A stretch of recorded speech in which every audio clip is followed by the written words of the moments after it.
கர்நாடகாவில் ஒரு மாதிரி இருக்காங்க, ஆந்திராவில் ஒரு மாதிரி இருக்காங்க. 51 அப்படித்தான் இருந்தாங்க, 61 அப்படித்தான் இருந்தாங்க, 67 அப்படித்தான் இருந்தாங்க. அதனால இன்னைக்கு இந்தியா மறுபடியும் எப்படி ஆரம்பத்தில் நம்முடைய அரசியலமைப்பு சட்டம் இருந்ததோ அதை நோக்கி சென்று கொண்டிருக்கின்றோம் என்பதுதான் பொருள்.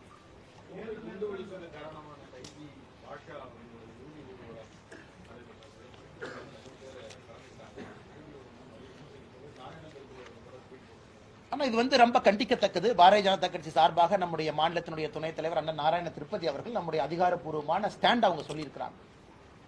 இது கண்டிக்கத்தக்கது மட்டுமல்ல, குறிப்பாக எதற்கு இது நமக்கு வேதனை கொடுக்குதுனாங்கன்னா, பெரோல்ல ஒருத்தவங்க வெளியே வந்திருக்கிறாங்க.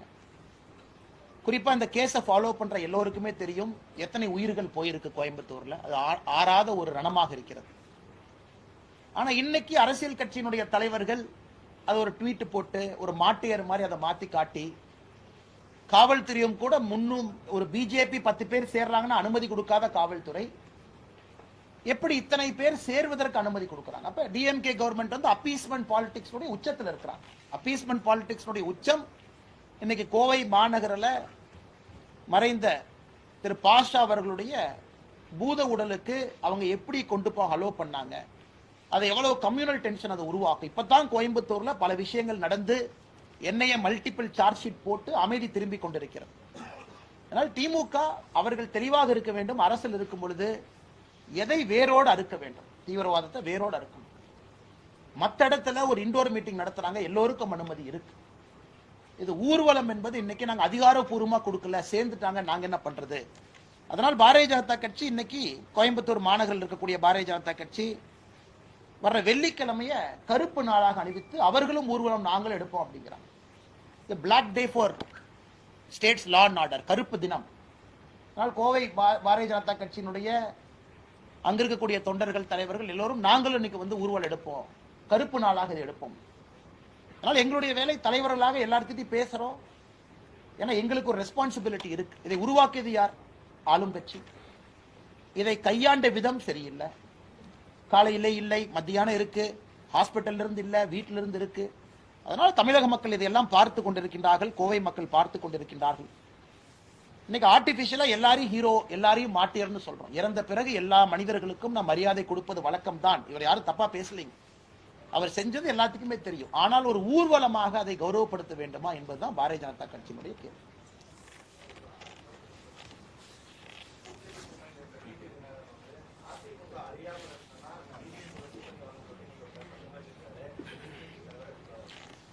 அது டிடிவி தினகரன் அவங்களுடைய கருத்தை உங்ககிட்ட சொல்லியிருக்கிறாங்கன்னா, பாரதிய ஜனதா கட்சியை பொறுத்தவரை உங்களுக்கு தெரியும், நம்முடைய கூட்டணியில தேசிய ஜனநாயக கூட்டணியில் அண்ணன் டிடிவி தினகரன் அவர்கள் மிக மிக முக்கியமான ஒரு தலைவர், வலிமையான ஒரு தலைவர்.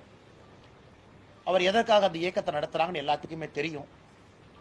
அதே நேரத்தில் அண்ணன் சொல்ல கருத்து என்னன்னா, இன்னைக்கு அதிமுக எந்த நிலைமையில் இருக்கு. அண்ணன் எடப்பாடி பழனிசாமி அவர்கள், மதிப்புக்குரிய எதிர்கட்சி தலைவர் அவர்கள், உங்க கட்சியை பத்தி பேசுங்கன்னா பொதுக்குழுல பிஜேபி பத்தி பேசிட்டு இருக்கிறாங்க. உங்க கட்சி எப்படி வளர்க்கணும், உங்க கட்சி எப்படி கொண்டு போகணும்னு பேசுங்கன்னா அண்ணன் பிஜேபி வாங்கின வாக்கு சதவீதம் என்ன, 2004 என்ன, பொலிட்டிக்கல் கன்சல்டன்ட் மாதிரி பிரசாந்த் கிஷோர் தான் எங்க ஆபீஸ்ல பவர் பாயிண்ட்லாம் கொடுக்கும்போது அந்த மாதிரி கொடுப்பாங்க. இன்னைக்கு மதிப்புக்குரிய எதிர்கட்சி தலைவர் அதெல்லாம் பேசுறாங்க.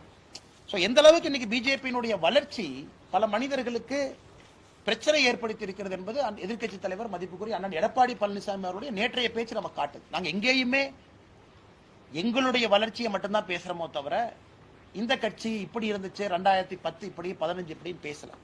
அதனால அண்ணன் தினகரன் அவர்கள் பேசியிருப்பது அவங்களுடைய கருத்தை அதிமுக எப்படி பாக்குறாங்க அப்படின்னு அவங்க பாக்குறாங்க.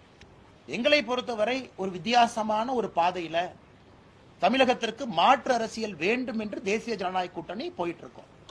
அண்ணன் தினகரன் அவர்கள், மதிப்புக்குரிய அண்ணன் அவர்களுடைய கருத்து பாத்தீங்கன்னா அதிமுகவினுடைய இன்றைய நிலைமையை பிரதிபலிக்குது அப்படிங்கறத நாங்க பாக்குறோம்.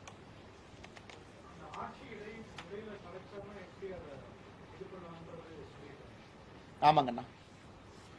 எல்லோருக்குமே இதுல ஒரு பெரிய பிரச்சனையாக இருப்பது, தேர்தல் நடந்த பிறகு யாருக்குமே தனி மெஜாரிட்டி கிடைக்கல, அல்லது அவர்களுக்கு இடையில ஒரு கூட்டணியில சப்போர்ட் கொடுத்த ஒரு கட்சி வாபஸ் வாங்கிட்டாங்க.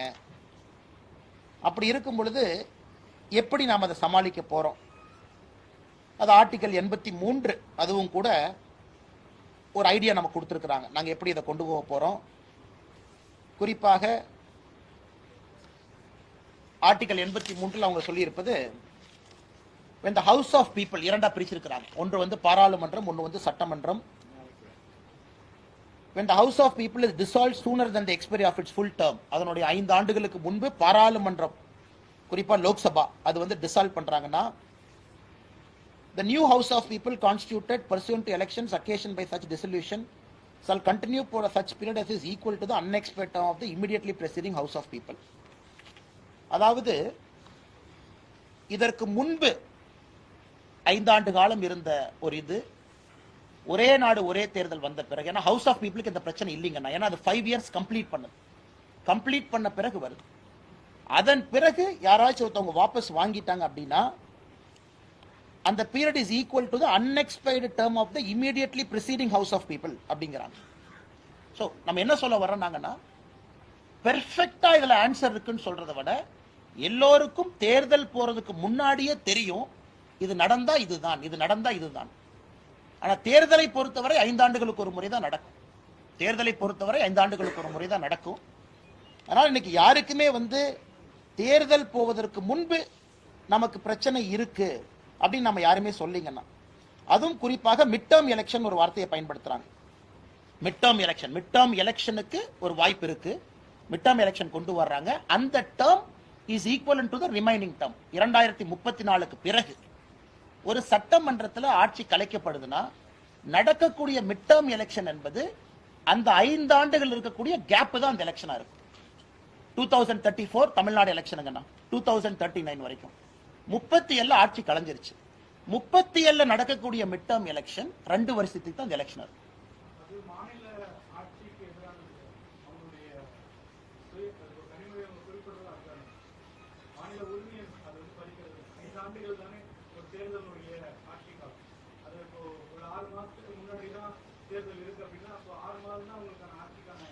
அதே கனிமொழி அக்கா சொல்ற அதே லாஜிக்ல நீங்க பாத்தீங்கன்னா, இன்னைக்கு எத்தனையோ இடத்துல எலெக்ஷன் நடந்த பிறகு அரசியல் கட்சிகள் அவர்களாகவே ஒரு புதிய எலெக்ஷனுக்கு தள்ளுறாங்க நம்மளே.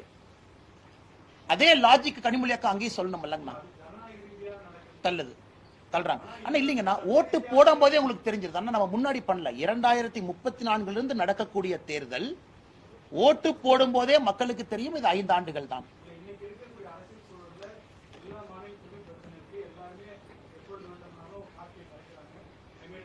ஒரே நாடு ஒரே தேர்தல் காரணங்கன்னா அடிப்படையில் இதை செய்யக்கூடாது என்பதற்காகத்தான்.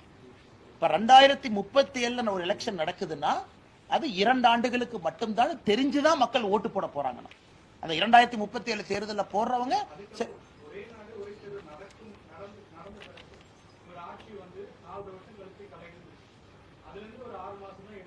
அது எலெக்ஷன் நடக்காதுங்கண்ணா. என்ன இல்லைங்கண்ணா, இன்னைக்கு இருக்கக்கூடிய அரசியலமைப்பு சட்டம் இல்லைங்கண்ணா, இன்னைக்கு இருக்கக்கூடிய அரசியலமைப்பு சட்டம் பல விஷயங்கள் தெளிவா சொல்லுது. 6 மாத காலம் தான் அடுத்த எலெக்ஷனுக்கு நேரம் இருக்குன்னா எலெக்ஷன் நடத்த போறதில்லை. 1 வருடம் தான் இருக்குண்ணா. ஆனா நம்ம 1 வருஷம் 3 மாசம் 1 வருஷம் 6 மாசம் நம்ம இழுத்துக்கலாங்கண்ணா. பட் ஒரு விஷயத்தை நம்ம புரிஞ்சுக்கணும், 2034க்கு பிறகு நடக்கக்கூடிய தேர்தல் மிட் டேர்ம் எலெக்ஷன் நடந்தா 5 ஆண்டு பீரியட் தான், அதுக்குள்ளதான் அந்த எலெக்ஷன் நடக்க முடியுங்கிறது தெளிவா இருக்கும். ஏன்னா அண்ணா எப்படி மாநில உரிமை படிக்கிறாங்க? ஏன்னா அண்ணா ஒரு நிமிஷம், லோக்சபாக்கு இதே பிரச்சனை தானே. இவங்க மாநிலம்னு சொல்றாங்க, நான் மத்தியன்னு சொல்றேன். 2034 அமையக்கூடிய மத்திய அரசு அது 2036 டிசால்வ் ஆகுதுன்னா அந்த அரசுக்கு நடக்கக்கூடிய தேர்தல் 2039 தானே. பெரிய ஆபத்து இல்லையா அண்ணா? தேர்தல் நடக்கும் வரை என்ன ஆபத்துங்கண்ணா? நாட்டில் ஒரு தேர்தல் நடக்கும் வரை என்ன ஆபத்துங்கண்ணா?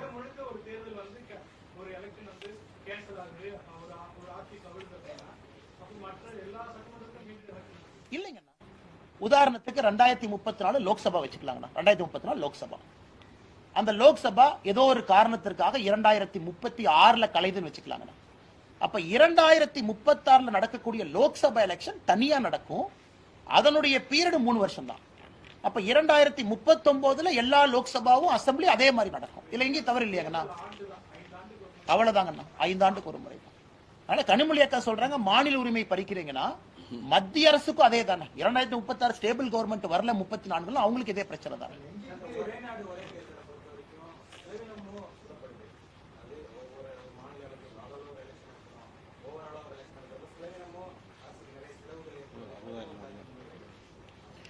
டிஆர் பாலு ஒன்னு பாராளுமன்றத்தில் ஒரு நம்பர் பயன்படுத்தினாங்க சொல்றாங்க. டிஆர் பாலு ஒன்னு ஒரு நம்பர் பயன்படுத்தினாங்க.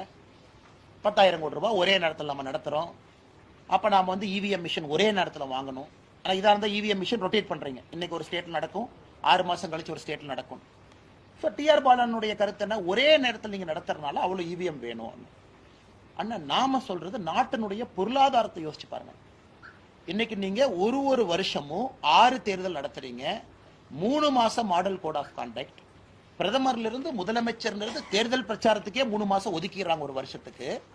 மாடல் கோட் ஆஃப் வரும்போது பல விஷயத்தை அனௌன்ஸ் பண்ண முடியாத நிலைமை சென்ட்ரல் கவர்மெண்ட்டுக்கு இருக்கு, ஸ்டேட் கவர்மெண்ட்டுக்கு இருக்கு.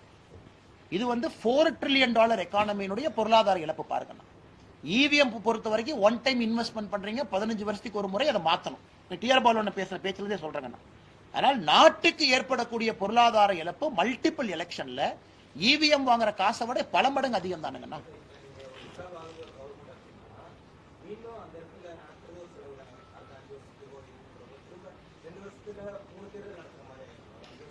நம்ம ஒரு விஷயத்தை பார்ப்போங்கன்னா, எத்தனை முறை டிசால்வ் ஆயிருக்கும் ஒரு ஆவரேஜ் எடுப்போங்கண்ணா. நம்ம பேசும்பொழுது கடந்த 20 ஆண்டுகள்ல இந்தியால எத்தனை முறை டிசால்வ் ஆயிருக்கு, அத்தனை முறை ஆகலிங்கண்ணா. ஆகுவதற்கு வாய்ப்பு இருக்கு.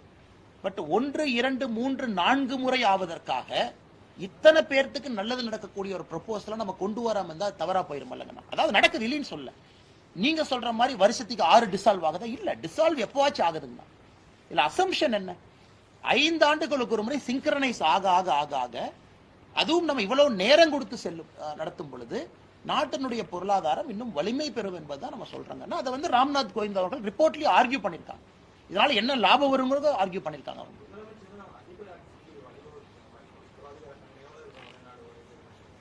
இப்ப இரண்டாவதுங்க, இப்ப முதலமைச்சருடைய பர்டிகுலர் கேள்விக்கு என்னன்னா, அப்ப பிரசிடென்ஷியல் ஃபார்ம் ஆஃப் எலெக்ஷன் போகுமா? இப்ப முதலமைச்சருடைய ஐயம் என்ன, சரி அப்ப தமிழ்நாடு இந்தியாவும் ஒரே நேரத்தில் தேர்தல் நடக்குதுன்னா அப்ப மேல இருக்கக்கூடிய கட்சிக்கு ஓட்டு போடுறவங்க கீழே இருக்கிற அந்த கட்சிக்கு ஓட்டு போடுவாங்களா?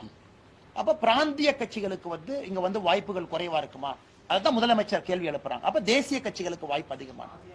ஆனா இன்னைக்கு உதாரணம் எடுத்துக்கலாம். ஆந்திர பிரதேஷ், ஒரிசா, நிறைய மாநிலங்கள் வந்து இந்தியால ஒரே நாடு ஒரே தேர்தல் மாதிரி இத்தனை நாள் அவங்களுக்கு நடக்குது. ஏன்னா அவங்கள பொறுத்த வரைக்கும் லோக்சபா அசம்பிளி எலெக்ஷன் ஒன்று. ஒரிசால இத்தனை ஆண்டு காலம் ஆளும் கட்சி வேறு, மத்தியில் வருகின்ற ஆளும் கட்சி வேறு. அப்படித்தான் இப்பதான் மாறி இருக்கு. இந்த ஒரு முறை தான் ஒரிசால பிஜேபி, ஒரிசாலையும் பிஜேபி மேலேயும் வந்திருக்காங்க. மக்கள் ஓட்டு போடும் பொழுது வாக்காளர் ரொம்ப புத்திசாலியா தாங்கன்னு இருக்காங்க. நான் யாருக்கு ஓட்டு போடணும்? இதற்கு முன்பு ஜெகன்மோகன் ரெட்டி அவங்க ஜெயிக்கும் பொழுது நாங்க ஆந்திரால தோத்தோம், மேல ஜெயிச்சோம். இது 5 ஆண்டுகள் கழிச்சு ஜெகன் தோத்திருக்காங்க, நாயுடு ஜெயிச்சிருக்காங்க, நாங்க ஜெயிச்சிருக்கோம். அதனால் மக்கள் ஓட்டு போடுறவங்க ரொம்ப விவரமா போடுறாங்க. மாநிலத்தில் யாருக்கு வாய்ப்பு கொடுக்கணும், மத்தியில யாருக்கு கொடுக்கணும். ஏன்னா நீங்க சொல்ற லாஜிக் படி பார்த்தாங்கன்னா ஒரே நேரத்தில் தேர்தல் நடக்கும் பொழுது லோக்சபாவும் அசம்பிளி ஒரே மாதிரி தானே ஓட்டிங் பேட்டர்ன் வந்திருக்கணும், இல்லை இல்ல? இரண்டாவது முதலமைச்சருடைய ஐயத்திற்கான பதில். இன்னைக்கு முதலமைச்சர் அவர்கள் இதுவரை இந்தியால கொண்டு வராத ஒன்ன பாஜக கொண்டு வரலீங்களா? இதுவரை 4 முறை இந்தியால 20 ஆண்டுகள் இருந்த ஒரு தேர்தல் அடிப்படையை திரும்ப கொண்டு வந்திருக்கோம். அதாவது ஒரே நாடு ஒரே தேர்தல் அறிமுகப்படுத்துகின்றோம் என்று சொல்வதை விட இருந்த ஒரே நாடு ஒரே தேர்தலை திரும்ப கொண்டு வந்திருக்கின்றோம் என்பதுதான் சரியாக இருக்கும் என்பது எங்களுடைய கருத்து. மகேஷ் அண்ணா எதுக்கு அங்க போறீங்க? 2026க்கு வரும், எதுக்கு நீங்க 2034க்கு போறீங்க? அண்ணா 2020 அதான் நம்ம எல்லாம் ரொம்ப அண்ணன் எல்லாம் நாங்களாம் 2038 பத்தி பேசிட்டு இருக்கோம், 34. ஆனா 2026 பொறுத்தவரை தமிழகத்துல ஒரு மிக மிக வித்தியாசமான களத்தை நாங்க எதிர்பார்க்கிறோம். காரணம், திராவிட கட்சிகள் தனியாக ஆட்சி அமைப்பதற்கான சாத்தியக்கூறுகள் நாங்க பார்க்கல. திராவிட கட்சிகள் இல்லாத ஒரு கட்சி ஆட்சி அமைப்பு இருப்பதற்கான வாய்ப்பை பார்க்கிறோம். there is a possibility. அதெல்லாம் தாண்டி மக்கள் ஒரு புது விதமான அரசியலை தமிழகத்திலே கொண்டு வருவதற்கு தயாராக இருக்கின்றார்கள் என்பதையும் பார்க்கிறோம். அது 2025 தான் தீர்மானம் செய்யணும். 2026 எப்படி இருக்கும், கூட்டணிகள் எப்படி இருக்கும், புதிதாக வந்திருக்கக்கூடிய கட்சிகள் எதை மக்கள் முன்னாடி வைக்க போறாங்க, ஆளுகின்ற கட்சியும் எதிர்கட்சியும் எப்படி தங்களை நிலைநாட்டப் போகின்றார்கள் என்று. 2026 ஒரு மிக வித்தியாசமான ஒரு புதிய அரசியல் களத்தை நம்ம பார்க்க போகின்றோம் என்பது எங்களுடைய கருத்து.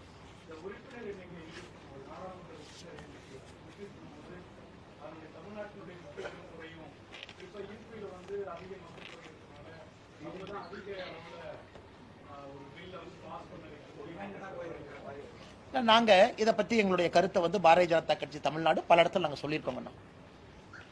அதாவது வெறும் பாப்புலேஷன், வெறும் மக்கள் தொகை என்பதை மட்டும் அடிப்படையாக வைத்து ஒரு டீலிமிட்டேஷன் நடக்குது அப்படின்னா குறிப்பாக நம்முடைய தென்னிந்தியாவில் இருக்கக்கூடிய மாநிலங்கள் எல்லாமே ரொம்ப நாளைக்கு முன்னாடியே மக்கள் தொகை கட்டுப்பாடுக்கெல்லாம் வந்துருச்சு. டோட்டல் ஃபர்டிலிட்டி ரேஷியோ 2.1 கீழே வந்துருச்சு. ஸோ அப்படி இருக்கும் பொழுது தென்னிந்தியாவில் இருக்கக்கூடிய நம்முடைய மாநிலங்களுக்கு அதனால் பிரச்சனை ஏற்படுமா அப்படிங்கிற ஐயம் பல பேர்த்துக்கு ஏற்பட்டிருக்கு. பிரதமர் அவர்கள் எங்கேயும் சொல்லவில்லை டீலிமிட்டேஷன் வரும் பொழுது population will be the only basis. பல இடத்துல டீலிமிட்டேஷன் ஜியோகிராஃபி வச்சிருக்கு, நிலப்பரப்பை வச்சிருக்கு.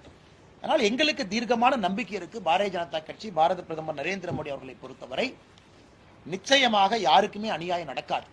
இல்ல நாங்க வந்து ப்ரோக்ரசிவ் ஸ்டேட்ஸா இருக்கிறோம், நாங்க 20 வருஷமா இப்படி இருக்கோம், அப்படி இருந்தாலும் கூட, அது உண்மை இருந்தாலும் கூட நாங்கள் தெளிவாக இருக்கின்றோம். பாரதிய ஜனதா கட்சி தொண்டர்களாக, தலைவர்களாக நிச்சயமாக அது போன்று எந்த ஒரு மாநிலத்திற்கும் பாதிப்பு இருக்காது. இப்ப அதுக்கு நாம பொறுத்து இருக்கணும். ஃபர்ஸ்ட் சென்சஸ் நடக்கணுங்கண்ணா, சென்சஸ் நடக்கணும். அது 1 வருஷம் 3 மாசம் ப்ராசஸ். அதன் பிறகு டீலிமிட்டேஷன் கமிட்டி போடணும். அந்த கமிட்டி இதே மாதிரி நம்மகிட்ட ஒப்பீனியன் கேட்பாங்க. தமிழ்நாட்டில இருந்து நம்ம ஒப்பீனியன் சொல்லுவானே, பாப்புலேஷன் மட்டும் பேசிஸ் வேண்டாம், ஜியோகிராஃபி வைங்க, அதை வைங்க, இதை வைங்க எல்லாம் சொல்லுவோம். ஏன்னா நமக்கும் சாதகமா இருக்கணும், இன்னொரு மாநிலத்துக்கு சாதகமா இருக்கணும், அல்லது நமக்கு சாதகமாக இல்லாமல் போவதற்கு வாய்ப்பு இருக்கக்கூடாது. அதனால் அதுக்கு ஒரு ப்ராசஸ்ங்கன்னா நிச்சயமா அது நடப்பதற்கு வாய்ப்பு இல்லை என்பது எங்களுடைய தீர்க்கமான.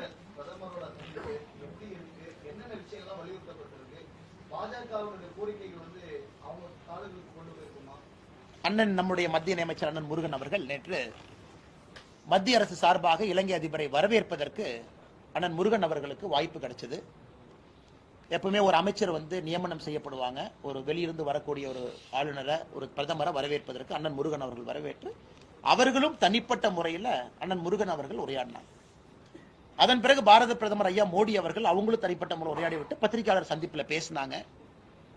அதுல பல விஷயங்களை குறிப்பிட்டு பேசினாங்க. முக்கியமாக இலங்கை அதிபராக பொறுப்பேற்ற பிறகு தன்னுடைய முதல் பயணமாக இந்தியாவுக்கு வந்திருப்பதே ஒரு மெசேஜ் கிடைக்குது அப்படின்னு பாராட்டினாங்க, நன்றி சொன்னாங்க. இரண்டாவது, பிரதமர் அவருடைய பத்திரிகையாளர் சந்திப்புல பேசும்பொழுது, பிரஸுக்கு பேசும்பொழுது ஒரு பேரால் ரொம்ப தெளிவா சொல்லியிருக்கிறாங்க. அதாவது இலங்கையில் இருக்கக்கூடிய வடகிழக்கு தமிழர்களுக்கு அரசியலமைப்பின்படி அதிகாரப்பூர்வ அவங்களுக்கு என்ன ரைட்ஸ் இருக்கோ அது கிடைப்பதற்கு இந்த அரசு உறுதி ஏற்க வேண்டும், முயற்சி செய்ய வேண்டும், வாழ்ந்து காட்ட வேண்டும் சொல்லியிருக்காங்க. அதே நேரத்தில் நம்முடைய மீனவ பிரச்சனையை ஹியூமனிடேரியன் கன்சிடரேஷன் ஒரு வார்த்தையை மனிதாபிமான அடிப்படையில் நீங்க பார்க்கணும். இன்னைக்கு நாங்க மத்திய அரசினுடைய கவனத்துக்கு 2 கேஸ் கொண்டு போயிருக்கோங்கன்னா, ஒன்று 10வது மாசம் கைதான நம்முடைய மீனவ சொந்தங்களுக்கு 2 பேர்த்துக்கு ரிப்பீட் அஃபண்டர் அப்படிங்கறதுனால 24 மாத சிறை தண்டனை கொடுத்திருக்காங்க. நாங்க அப்போஸ் பண்ணிருக்கோம், ஜெய்சங்கர் ஐயாட்ட எழுதியிருக்கோம். அதை நீங்க எடுத்து பேசணும். ஏன்னா தனிப்பட்ட முறையில் அவங்க என்ன பேசினாங்கன்னு நான் எனக்கு தெரியாதுங்கன்னா, எனக்கு தெரிஞ்சாலும் நான் சொல்லவும் கூடாது, எனக்கு தெரியக்கூடாது. ஏன்னா நான் ஏதோ ரகசிய காப்புன்னு எடுக்கல. அதே போல இரண்டாவது, பிடிப்பட்ட போட்டுக்கு அதை வந்து தொடர்ந்து நீங்க கொடுக்கணும் அப்படின்னு பேச்சுவார்த்தையில கண்டிப்பா பேசியிருப்பாங்க. அதனால் புது அதிபர் நீங்க நல்லா புரிஞ்சுக்கணுங்கன்னா, ஒரு மார்க்சிஸ்ட் சித்தாந்தம் இருக்கக்கூடிய ஒரு கட்சி, எல்லோரும் சைனாக்கு ரொம்ப க்ளோஸா இருக்கக்கூடிய ஒரு ஆட்சின்னு சொல்றாங்க. அதையெல்லாம் தாண்டி பிரதமர் அவர்களுக்கும் தசநாயக்க அவர்களுக்கும் ஒரு தனிப்பட்ட முறையிலே ஒரு நட்பு இருப்பதை நம்ம பார்க்கிறோம். அதுவும் இன்னைக்கு விசிட்ட முடிச்சுட்டு நேராக போத்கயா போயிருக்கிறாங்க. பிரதமர் அவர்கள் அதுக்கும் கூட சொல்லியிருந்தாங்க. அதனால் நிச்சயமாக உறவு வலிமை பெற்றுக் கொண்டிருக்கிறது. இதற்கு முன்பு இருந்த இலங்கை அரசு எப்படியெல்லாம் மனிதாபிமான அடிப்படையில் நம்முடைய மீனவ சொந்தங்களை விடுதலை செஞ்சாங்களோ அது நடக்கும். அதே நேரத்தில் நிரந்தர தீர்வும் வேகமாக கிடைக்கும் என்கின்ற நம்பிக்கை எங்களுக்கு இருக்குங்கன்னா, காலம்தான் பதில் சொல்லும். ஆனா நமக்கு தெரியாதுங்கன்னா அவங்க என்ன நாம வந்து அதிகாரப்பூர்வமாக பிரதமர் பேசினதை உங்க முன்னாடி நம்ம சொல்றோம். பிரதமர் பேசின குறிப்பு உங்களுக்கு இருக்கு, எங்கிட்ட இருக்குங்கன்னா. ஆனா எங்களோட அபிஷியல் மெமரண்டம் ஸ்டாண்டிங்ல இருக்குங்கண்ணா. ஒரு முறையும் நாங்க ஜெய்சங்கர் அவர்களை சந்திக்கும் பொழுது மாண்பு வெளியுறவுத்துறை அமைச்சர் அவர்களை கச்சத்தீவை திரும்ப கொடுங்க, இந்தியா ஸ்ரீலங்கா நம்முடைய மீனவர்கள் போகும் பொழுது அந்த பிரச்சனை ஏற்படுத்தாம பண்ணுங்க. இலங்கை அதிபர்கள் ஒரு வார்த்தையை பயன்படுத்தினாங்க, நீங்களும் பார்த்தீங்க. குறிப்பா அந்த பாட்டம் டிராவலரை பத்தி இலங்கை அதிபர் அவர்கள் ஒரு வார்த்தையை கொஞ்சம் பேசியிருந்தாங்க. குறிப்பா மீனவர்கள் வந்து சுருக்குப்பிடி வலை பாட்டம் டிராவலர் யூஸ் பண்ணக்கூடாதுன்னு சொல்லியிருந்தாங்க. அது இந்திய அரசும் கூட உங்களுக்கு தெரியும். நாம வந்து அதை ஒரு சாஃப்ட் அப்ரோச்ல அதை ஹேண்டில் பண்ணிட்டு இருக்கோம். நம்முடைய மீனவ சொந்தங்களை சாஃப்ட் அப்ரோச்ல ஹார்டா எடுக்காம ஹேண்டில் பண்றோம். அது மீனவ சொந்தங்களுக்கும் தெரியும். அதனால் கச்சத்தீவு, பாட்டம் டிராவலர், குறிப்பா அந்த ஹியூமனிடேரியன் அசிஸ்டன்ஸ், 160க்கும் மேற்பட்ட படகுகள் இலங்கையில் இருக்கு. கைது செய்யப்பட்டவர்கள் 2வது முறை அங்கே கைது செய்யப்படும் பொழுது இத்தனை நாளா இலங்கை அரசு பாடன் பண்ணி அனுப்பிச்சாங்க. இந்த முறையும் பாடன் பண்ணி அனுப்பணும். இதெல்லாம் பேசி இருக்கலாம்ங்கண்ணா, நமக்கு தெரியாதுங்கண்ணா. கண்டிப்பா அரசு கம்பீரமா எடுத்திருக்காங்க. அப்படி இருக்கும் பொழுது நம்முடைய இணையமைச்சர் அண்ணன் முருகன் அவர்கள் இருக்கிறாங்க, அதெல்லாம் கண்டிப்பா வலியுறுத்திருக்காங்க.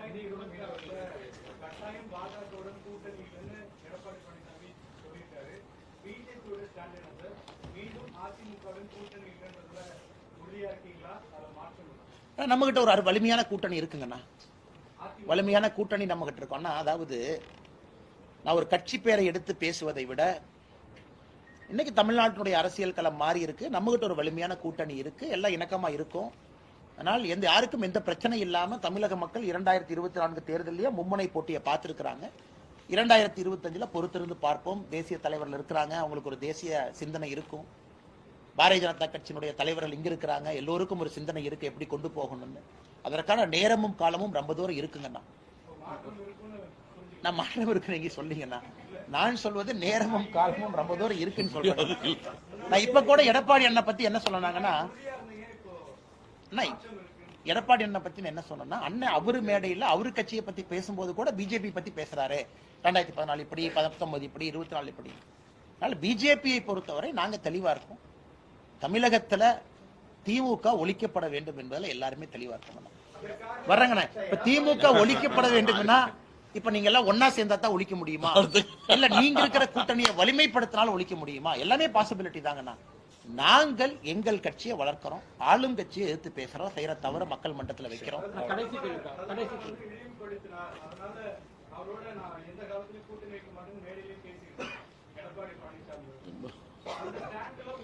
நேரமும் காலமும் இருக்கு, பொறுத்திருந்து பாருங்க.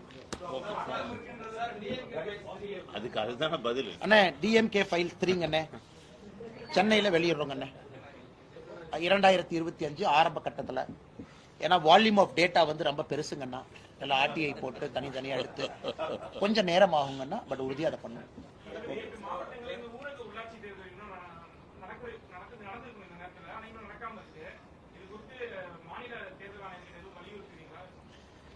பாரதிய ஜனதா கட்சியை பொறுத்தவரை 2016 காலகட்டத்தில் நம்ம பார்த்தோம், 4 ஆண்டு காலம் உள்ளாட்சி தேர்தல் இல்லாம தமிழகம் இருந்துச்சு. அது என்னாச்சுன்னா, அந்தந்த கவர்மெண்ட் ஆபீசர் பவர் எடுத்துக்கிட்டாங்க, மக்கள் பிரதிநிதிகள் இல்லாம 4 ஆண்டுகள் இருந்தாங்க, குறிப்பா ஊரக உள்ளாட்சி, கீழே உள்ளாட்சி. இன்னைக்கு டேர்ம் ஜனவரி 5 ஜனவரி 5 முடிவுக்கு வர இருக்கு. அதனால பாரதிய ஜனதா கட்சியை பொறுத்தவரை உள்ளாட்சி தேர்தல் நடத்தணும். ஏன்னா நீங்க ஒரே நாடு ஒரே தேர்தலுக்கு எதிர்கட்சி நண்பர்கள் இவ்வளவு பேச்சு பேசுறாங்க. அதனால உள்ளாட்சி தேர்தல் நடக்கணும், 2026 அசம்பிளி தேர்தல் நடக்கணும், வேகமா நடக்கணும், வலியுறுத்துவோம். இப்ப ஈரோடு கிழக்குல போய் தேர்தல்னு சொன்னா மக்கள் மேலைங்களையும் பாக்குறாங்க. எத்தனை டைம் சொல்வதை விட ஒரு ப்ரூஃபோட சொல்ல வேண்டும் என்று நினைக்கக்கூடிய ஆள்